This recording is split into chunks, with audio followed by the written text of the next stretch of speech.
Park પાસે મોટી દુર્ઘટના સર્જાઈ હોવાનું સામે આવ્યું છે। અમદાવાદથી આ સમાચાર મળી રહ્યા છે। મનમોહન પાર્ક પાસે મોટી દુર્ઘટના સર્જાઈ છે, ત્યારે ડીમાર્ટ નામની બાંધકામ સાઇટ પર આ દુર્ઘટના ઘટી હોવાનું સામે આવ્યું છે। તો બે મજૂરો ભેખડ પડતા દટાયા હોવાની માહિતી સામે આવી, ત્યારે ફાયર વિભાગને આ મામલે જાણ કરાતા ફાયર વિભાગ પણ ઘટના સ્થળે આવી પહોંચ્યું હતું। આગળની રેસ્ક્યુ કામગીરી હાથ ધરી છે।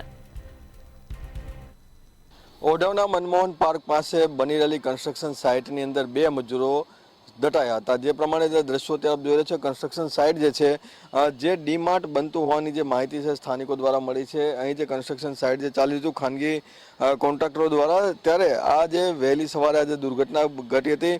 જે બે મજૂરો અહીં જે કામ કરી રહ્યા હતા તેની ઉપર માટીની ભેખડ ઘસી પડતાની સાથે જ આ બંને લોકો જે છે તે દટાયા હતા। તે અંગેનો જે કોલ છે તે ફાયર બ્રિગેડને મળતાની સાથે જ ફાયર બ્રિગેડ જે ત્વરિત કામગીરી કરી અને સાથે જ બંને જે લોકો છે તેને બચાવવાની કામગીરી હાથ ધરી હતી। ત્યારબાદ આ બંને લોકો છે તેને સારવાર હેઠળ મોકલી દેવામાં આવ્યા છે। સૌથી મહત્વની વાત એ છે કે જે કન્સ્ટ્રક્શન સાઇટ ઉપર જે જવાબદાર લોકો હોવા જોઈએ તેમાં એક પણ જવાબદાર વ્યક્તિ જે છે તે હાલ જોવા મળી નથી અને તમામ જે લોકો છે તે ફરાર થઈ ચૂક્યા હોવાની વાત પણ સામે આવી છે। લેબર કોન્ટ્રાક્ટર તેમજ જે સુરક્ષા જે લોકો છે તેઓ પણ અત્યારે ઘટના સ્થળ પર કોઈ જોવા મળતા નથી, જેના લીધે અહીં જે કામગીરી કેવા પ્રકારની થતી છે તેને લઈને પણ સવાલો જે છે તે ઉદ્ભવી રહ્યા છે। એટલે કે જે બે લોકો છે તે હાલ તેની જે તબિયત જે છે સ્થિર માનવામાં આવી છે, પરંતુ કોઈ મોટી દુર્ઘટના ઘટી હોત તો તેના માટે જવાબદાર કોણ, તેવો પણ એક સવાલ અહીં ઉદ્ભવી રહ્યો છે।